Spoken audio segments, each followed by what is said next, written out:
Welcome to A1 Telugu first news. ముందుగా headlines చూద్దాం. తమ కుటుంబ సంస్థ రాఘవ కన్స్ట్రక్షన్ పై కేసుపై పొంగులేటి స్పందన. అధికారాన్ని అడ్డుపెట్టుకుని కేసును ఆపే ఉద్దేశం ప్రభుత్వానికి లేదని వ్యాఖ్య. విచారణకు పూర్తి స్వేచ్ఛనిస్తామన్న పొంగులేటి.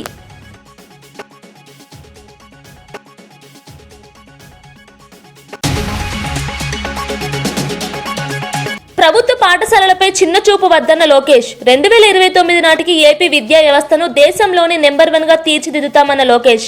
విద్యతో పాటు నైతిక విలువల బోధనకు అధిక ప్రాధాన్యం. బడిని బలోపేతం చేసేందుకు మెగా పీటీఎం కార్యక్రమాలు, పాఠశాలల అభివృద్ధిలో అందరి భాగస్వామ్యం అవసరమని స్పష్టం. చిలకలూరిపేటలో పేరెంట్ టీచర్స్ మీటింగ్ కు హాజరైన పవన్ కళ్యాణ్. ఉపాధ్యాయులు దైవ సమానులని, వారిని గౌరవించాలని సూచన. ఆడపిల్లలను ఉన్నత చదువులు చదివించాలని తల్లిదండ్రులకు విజ్ఞప్తి. పాఠశాలకు 25 కంప్యూటర్లతో లైబ్రరీ ఏర్పాటు చేస్తానని హామీ.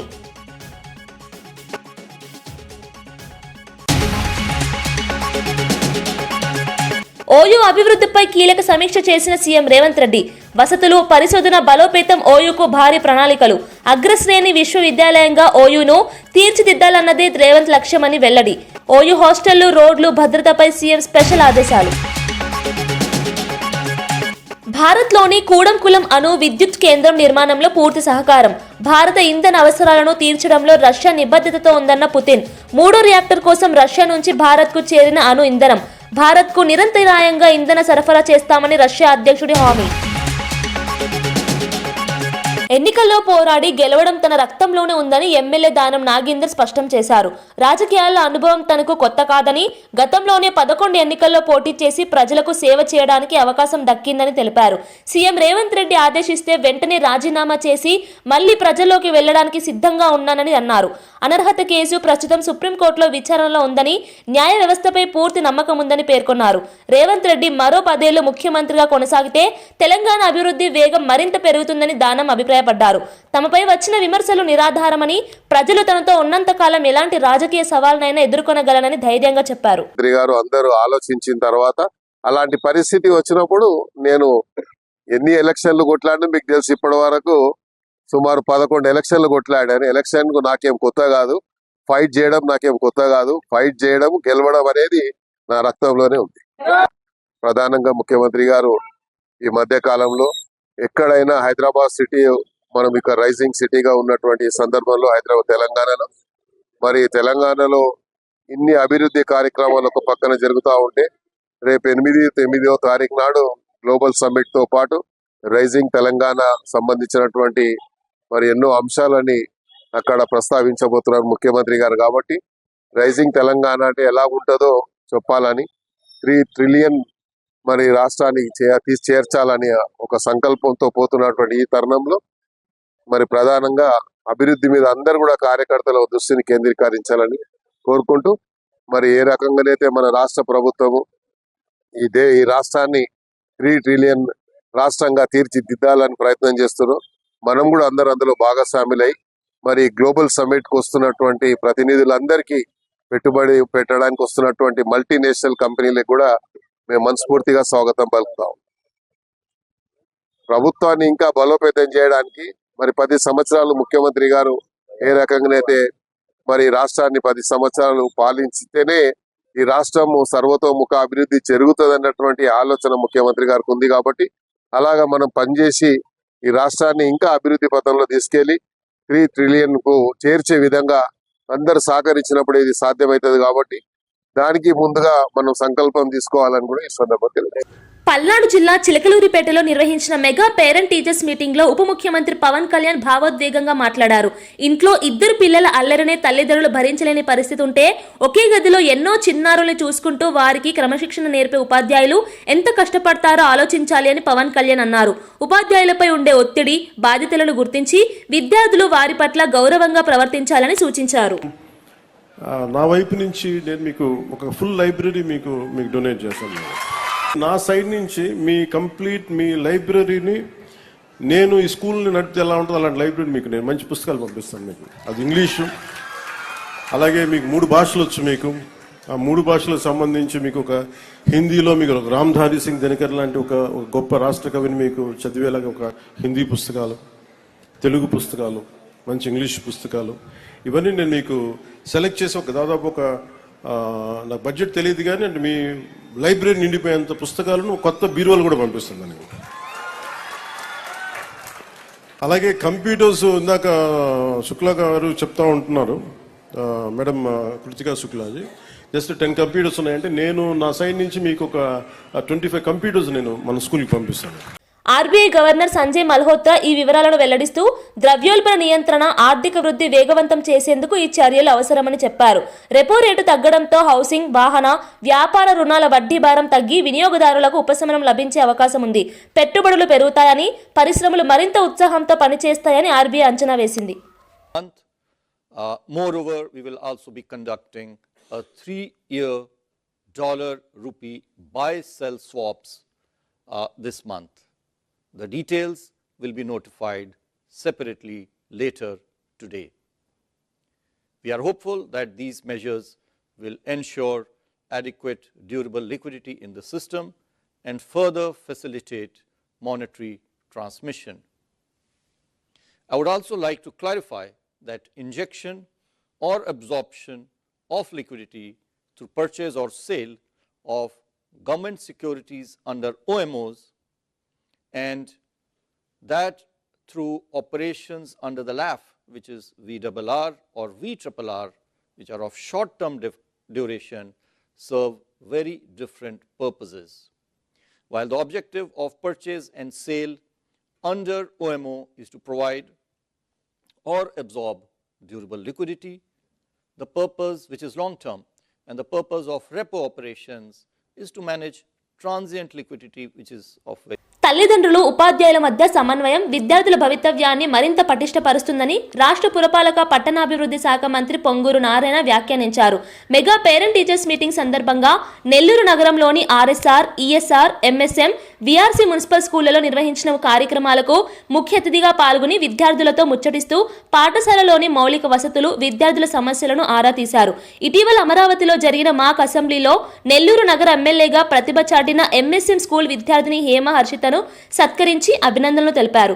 అనంతరం విఆర్ హైస్కూల్లో మధ్యాహ్న భోజనాన్ని ఆకస్మికంగా తనిఖీ చేసి విద్యార్థులతో కలిసి నేలపై కూర్చుని భోజనాన్ని చేస్తూ భోజనం నాణ్యతను, సౌకర్యాలు, సదుపాయాలను, విద్యా బోధన విధానాలపై చిన్నారులను అడిగి తెలుసుకున్నారు.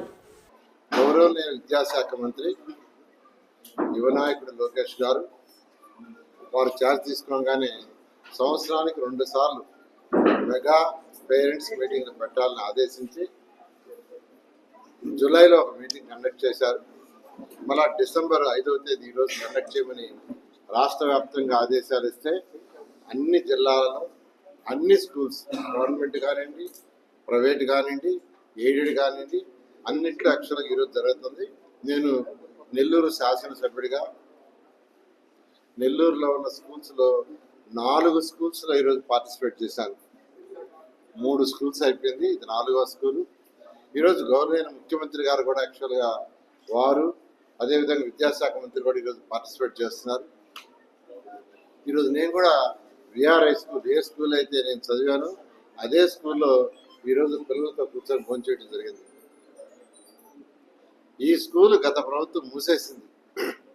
ఇది నెల్లూరు నడిబడ్డు నుండే స్కూలు. అలాంటి స్కూల్ని గత ప్రభుత్వం మూసేస్తే ఎలక్షన్స్ ముందు నెల్లూరు ప్రజలకు మాట ఇచ్చాను, ప్రభుత్వం రాగానే ఈ స్కూల్ తెరిపిస్తానని. అన్న మాట ప్రకారం అటు విద్యాశాఖ మంత్రితో మాట్లాడి ఈ స్కూల్ మళ్ళా పర్మిషన్ రివోక్ చేసి అదేవిధంగా ఎన్సీసీ అనే ఒక కంపెనీతోనూ నారాయణ విద్యా సంస్థల మా పిల్లలతో కూడా మాట్లాడి వాళ్ళిద్దరి యొక్క సహకారంతో ఈ స్కూల్ని ఒక ఇంటర్నేషనల్ స్కూల్ స్టాండర్డ్లో తీసుకొచ్చాం. ఇక్కడ స్కూల్ లోపల ఇన్ఫ్రాస్ట్రక్చర్ కానీ, పిల్లలకు ప్లే గ్రౌండ్స్ కానీ, ఇంటరాక్టివ్ బోర్డులు కానీ, ల్యాబ్స్ కానీ, robotic labs, computer labs, dance room, music room, other activities rooms. అంటే ఏ పిల్లలకి ఏది ఇంట్రెస్ట్ అవుతుంది, కొందరికి మ్యూజిక్ మీద ఇంట్రెస్ట్ ఉంటుంది, మ్యూజిక్, కొందరికి డ్యాన్స్ మీద ఇంట్రెస్ట్ ఉంటుంది, కొందరికి ఆర్ట్ ఇంట్రెస్ట్ ఉంటుంది, కొందరు ఫుట్బాల్ ప్లేయర్ కావాలి, కొందరు క్రికెట్, ఇట్లా ఎవరికి ఏది ఇంట్రెస్ట్ అయితే అది ఉండేటట్టుగా మల్టీ స్పెషాలిటీ ఉండేటట్టుగా ఈ స్కూల్ని డెవలప్ చేశారు. ఈ డెవలప్ చేసిన ఎన్సీసీ వచ్చారా మేనేజ్మెంట్కి మరియు నారాయణ విద్యా సంస్థల మా పిల్లలకు కూడా నేను ప్రత్యేకంగా వాళ్ళందరినీ అభినందిస్తున్నాను. అదేవిధంగా ఇక్కడ హెడ్ మాస్టర్ గారు ఎవరైతే ఉన్నారో, హెడ్ మాస్టర్ గారు, డిఈఓ, ఎంఓ వీళ్ళందరూ కూడా దీని మీద ప్రత్యేక శ్రద్ధ తీసుకొని చేస్తున్నారు. వాళ్ళందరూ ఎందుకంటే నెల్లూరులో 54 స్కూల్స్ ఉన్నాయి సిటీలో, అందులో 15 హై స్కూల్స్ ఉన్నాయి. భవానీపురం ప్రాంతంలోని భవనాల కూల్చివేతలను ప్రభుత్వం పూర్తిగా ఆలోచిత ప్రణాళికలతోనే చేపట్టిందని, ఇది ఉద్దేశపూర్వక చర్య అని విజయవాడ సెంట్రల్ వైఎస్ఆర్సీపీ ఇన్ఛార్జ్ మల్లాది విష్ణు తీవ్రంగా విమర్శించారు. అర్బన్ ల్యాండ్ సీలింగ్ చట్టానికి చెందిన భూములను కబ్జా చేయడానికి నకిలీ పత్రాలతో కొందరు ప్రయత్నిస్తున్నారని, ఆ కబ్జాదారులకు ప్రభుత్వం అండగా నిలుస్తుండడం మరింత బాధాకరమని అన్నారు. ప్రజల ఇళ్లను రక్షించాల్సిన ప్రభుత్వం స్వయంగా కూల్చివేతలు జరపడం అన్యాయమని పేర్కొన్నారు. మహిళలు, వృద్ధులు తీవ్ర ఇబ్బందులు పడుతున్నప్పటికీ ప్రభుత్వం స్పందించకపోవడం దారుణమన్నారు. గృహాల్ని, కాపురాలు ఉంటున్నటువంటి, లోన్లు తీసుకున్నటువంటి, అదే ఆధారంగా ఉన్నటువంటి కుటుంబాలని తెలుగుదేశం ప్రభుత్వంలో ఉన్నటువంటి పోలీసు వ్యవస్థ కానీ, రెవెన్యూ వ్యవస్థ కానీ, అలాగే వాళ్ళు అలసి ఇవ్వడం బట్టి గూండాలు వారు విజృంభించారు. ఈ ల్యాండ్ అర్బన్ ల్యాండ్ సీలింగ్ సంబంధించినటువంటి ల్యాండ్ సొసైటీలు ఏర్పడ్డాయి, చనిపోయారు, ఫేక్ డాక్యుమెంట్లతో కబ్జా చేయాలని చెప్పని కోర్టులతో తప్పుదారి పట్టించి ఈ చట్టంలో ఉన్నటువంటి లొసుగుల్ని ఎందుకు ప్రభుత్వం సరిచేయలేకపోతుందని చెప్పి ఈ సందర్భంగా అడుగుతా ఉన్నాం. రాష్ట్ర వ్యాప్తంగా కూడా, నగరంలో కూడా ఎకరాలకు ఎకరాలు అర్బన్ ల్యాండ్ సీలింగ్ ఉంటే దాన్ని కొంతమంది కబ్జా చేయాలని చెప్పని ప్రయత్నం చేస్తున్నారు. మొన్న ఈ మధ్య అక్కడ శాతవాహన కళాశాల, అది కూడా అర్బన్ ల్యాండ్ సీలింగ్దే. భూమి రేట్లు పెరిగిన తర్వాత మా ప్రభుత్వంలో మేము ఇలాంటి సంఘటనలు ఎక్కడ కూడా జరగకుండా చూసుకున్నాం. ఎవరికి కూడా తావు ఇవ్వలేదు అరాచకాలకి. ఈ రోజు కొంపల్ని కూల్చేటటువంటి ప్రభుత్వం అధికారంలో ఉంది. బాధ్యత లేదా?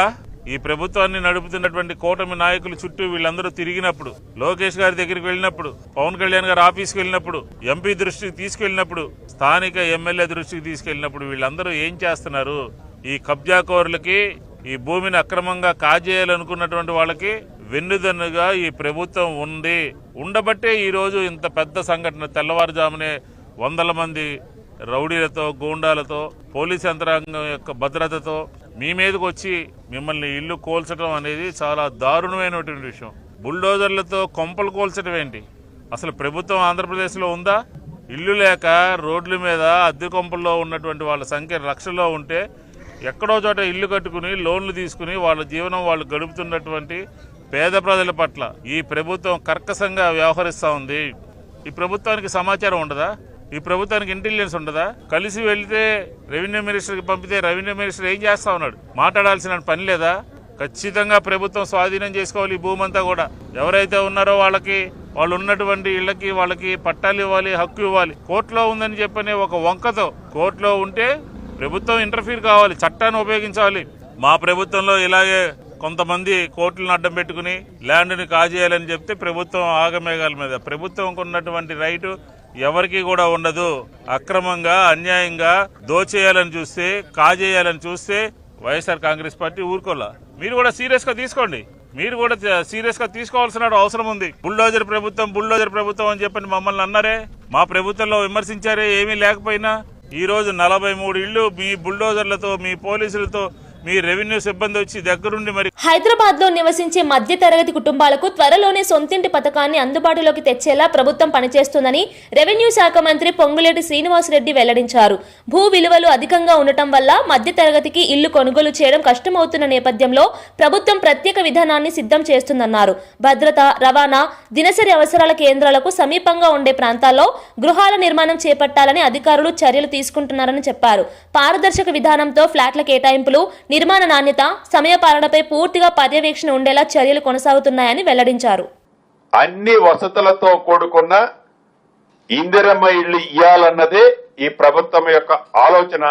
ఆ దిశలో రాబోయే రోజుల్లో అర్బన్కి సంబంధించిన ప్రణాళికని ప్రకటించడంతో పాటు కార్యరూపాన్ని కూడా దాల్చే కార్యక్రమం ఈ ప్రభుత్వం చేపడుతుంది.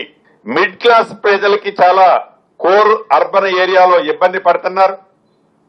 దానికి కూడా ఎఫర్టబుల్ హౌసింగ్ స్కీముని గతంలో కాంగ్రెస్ ప్రభుత్వం అధికారంలో ఉన్నప్పుడు ఈ జిహెచ్ఎంసీ పరిధిలో like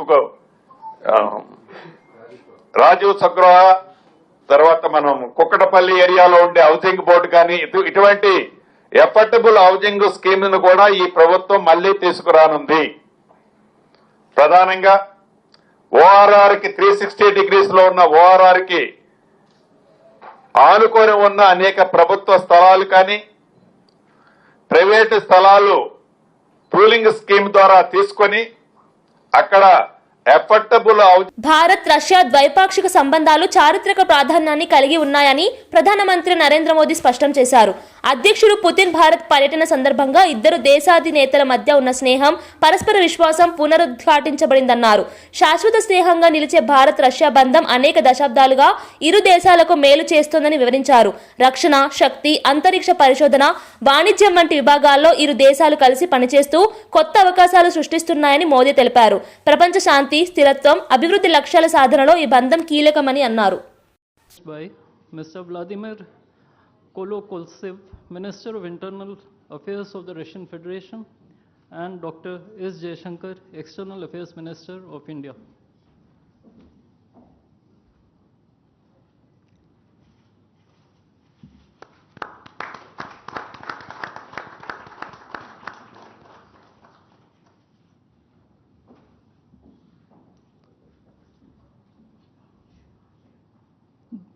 The next two documents include the agreement between the Ministry of Health and Family Welfare of the Republic of India and the Ministry of Health of the Russian Federation on the cooperation in the field of healthcare, medical education and science, as well as the agreement between the Food Safety and Standards Authority of India of the Ministry of Health and Family Welfare of Republic of India and the Federal Service for Surveillance on Consumer Rights Protection and Human Well-being of the Russian Federation in the field of food safety cooperation.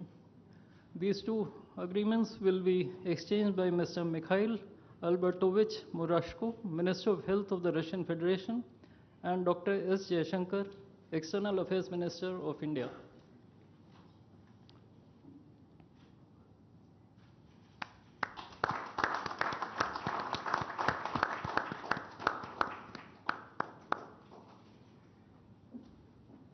We next have two memorandums of understandings.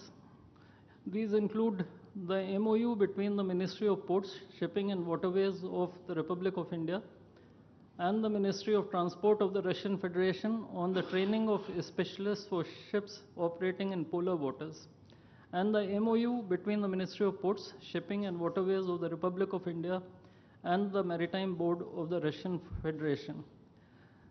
These documents will be exchanged by Mr. Andrei Sergeyevich Nikitin, Minister of Transport of the Russian Federation, and Sri Sarvananda Sonoval, Minister of Ports, Shipping and Waterways of India.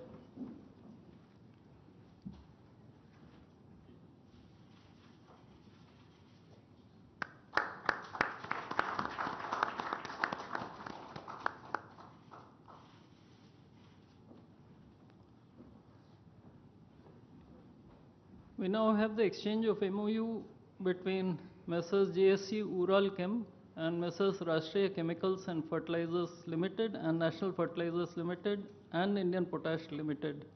This document will be exchanged by His Excellency Denis Alipov, Ambassador of the Russian Federation to India, and Sri Vinay Kumar, Ambassador of India to the Russian Federation.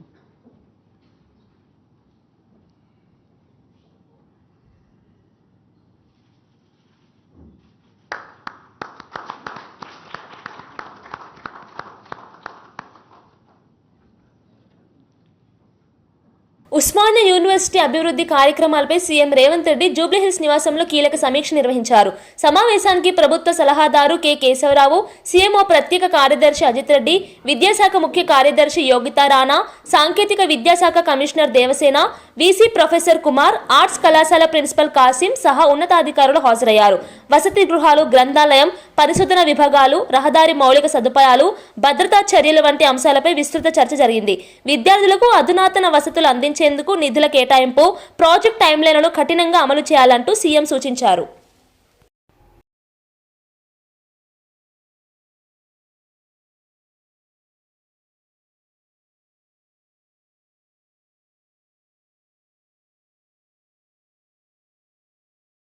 ముఖ్యమంత్రి చంద్రబాబు నాయుడు మంత్రి నారా లోకేష్ భామిని పాఠశాలలో నిర్వహించిన mega parent teacher meeting లో పాల్గొన్నారు.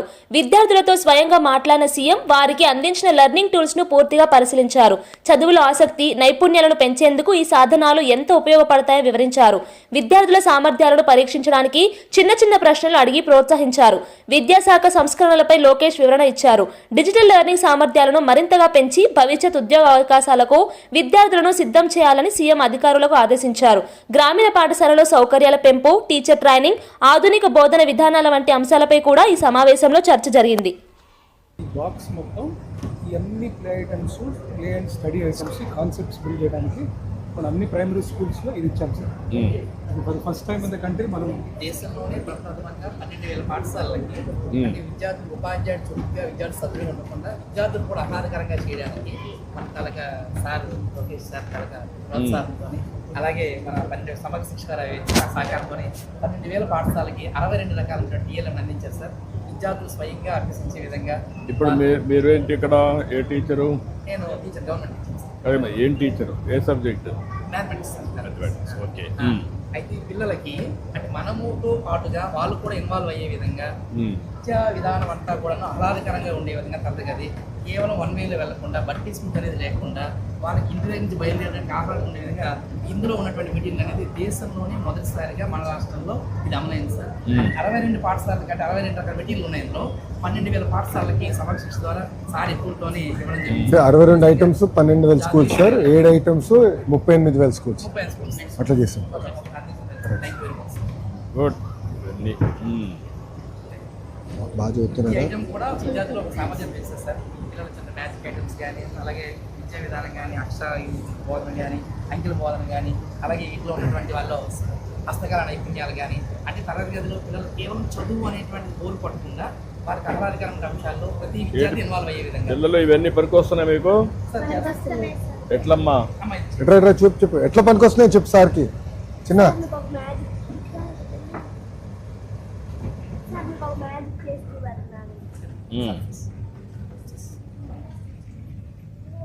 ఇప్పుడు ఎన్ని ఉన్నాయి sir? Frocks ఎన్ని ఉన్నాయి లేకపోతే సార్?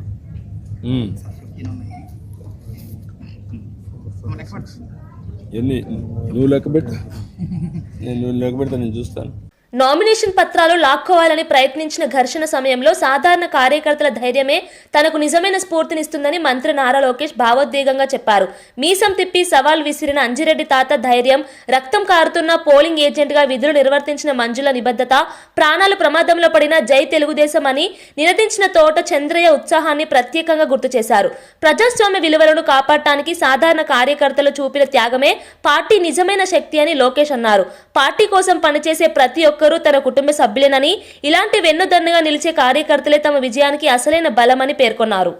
ప్రయత్నిస్తే అడ్డు తిరిగారు, కత్తులతో దాడి చేశారు, రక్తం కారుతున్నా కూడా అక్కడ కూర్చుని పోలింగ్ అయిన తర్వాతనే హాస్పిటల్కి వెళ్ళిన మంజుల గారే మీ లోకేష్కి స్ఫూర్తి. తోట చంద్రయ్య రోడ్డు మీద పడుకోబెట్టారు. ఏకంగా వాళ్ళ నాయకుడికి పార్టీకి జై చెప్తే వదిలిపెడతానన్నారు. కానీ చంద్రయ్య ఏం చెప్పాడు? జై తెలుగుదేశం, జై చంద్రబాబు నాయుడు అని చెప్పి ప్రాణాలే కోల్పోయారు. 94% సీట్లు గెలిచామంటే దాని వెనకాల మీ అందరి కష్టం, చెమట, ఏకంగా అహర్నిశలు మాకు కాపలా కాశారు. కన్నడ సూపర్ స్టార్ శివరాజ్ కుమార్ గన్నవరం విమానాశ్రయానికి చేరుకోగానే అభిమానులు ఘన స్వాగతం పలికారు. ఆయన నటిస్తున్న గుమ్మడి నరసయ్య సినిమా ప్రారంభోత్సవం భద్రాద్రి కొత్తగూడెం జిల్లా పాల్వంచలో జరగనున్న నేపథ్యంలో ముందుగా విజయవాడ కనకదుర్గమ్మను దర్శించుకునేందుకు వచ్చారు. దర్శకుడు పరమేశ్వర్ ఇవరాలే కూడా ఆయనతో కలిసి వచ్చారు. విమానాశ్రయం వెలుపల అభిమానులు భారీగా తరలివచ్చి ఫోటోలు, వీడియోలు తీసుకుంటూ హర్షోత్సాహాలు వ్యక్తం చేశారు. శివరాజ్ కుమార్ సాధారణంగా తెలుగు ప్రేక్షకులపైన ప్రేమ చూపిస్తూ ఉంటారు. సినిమా షూటింగ్ వివరాలను ప్రశ్నించినప్పటికీ పూర్తి వివరాలు త్వరలో వెల్లడిస్తామని ఆయన తెలిపారు.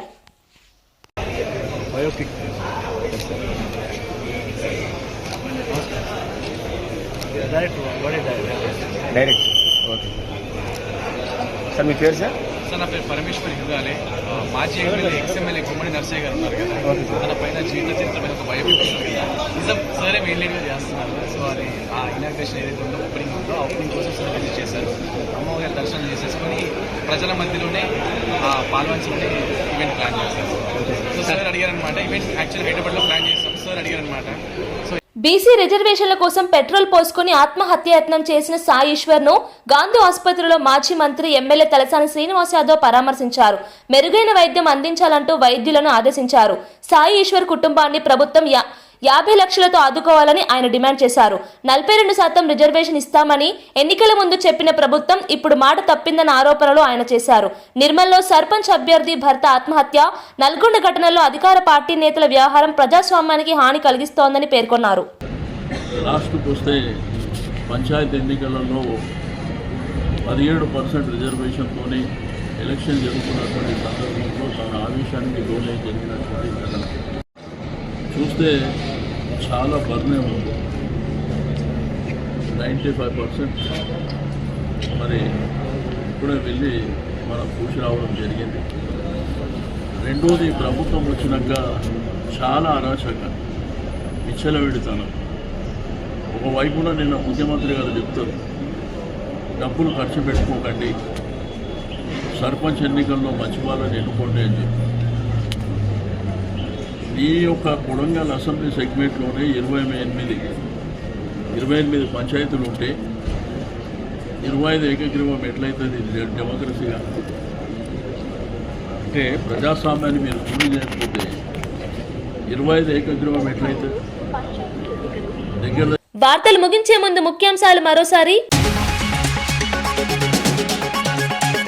తమ కుటుంబ సంస్థ రాఘవ కన్స్ట్రక్షన్ పై కేసుపై పొంగులేటి స్పందన. అధికారాన్ని అడ్డుపెట్టుకుని కేసును ఆపే ఉద్దేశం ప్రభుత్వానికి లేదని వ్యాఖ్య. విచారణకు పూర్తి స్వేచ్ఛనిస్తామన్న పొంగులేటి.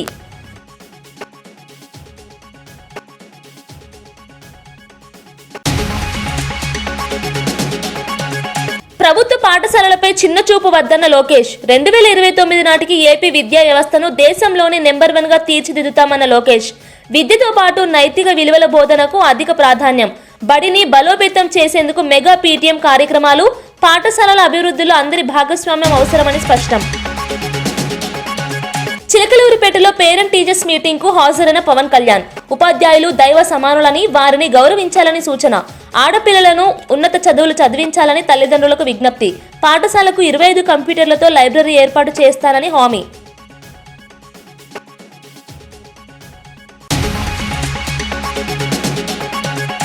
ఓయూ అభివృద్ధిపై కీలక సమీక్ష చేసిన సీఎం రేవంత్ రెడ్డి.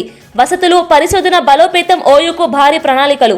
అగ్రశ్రేణి విశ్వవిద్యాలయంగా ఓయూను తీర్చిదిద్దాలన్నదే రేవంత్ లక్ష్యమని వెల్లడి. ఓయూ హాస్టళ్లు, రోడ్లు భద్రతపై సీఎం స్పెషల్ ఆదేశాలు. భారత్లోని కూడంకులం అణు విద్యుత్ కేంద్రం నిర్మాణంలో పూర్తి సహకారం. భారత ఇంధన అవసరాలను తీర్చడంలో రష్యా నిబద్ధతతో ఉందన్న పుతిన్. 3వ రియాక్టర్ కోసం రష్యా నుంచి భారత్కు చేరిన అణు ఇంధనం. భారత్కు నిరంతరాయంగా ఇంధన సరఫరా చేస్తామని రష్యా అధ్యక్షుడి హామీ. ఇవి ఈనాటి వార్తా విశేషాలు.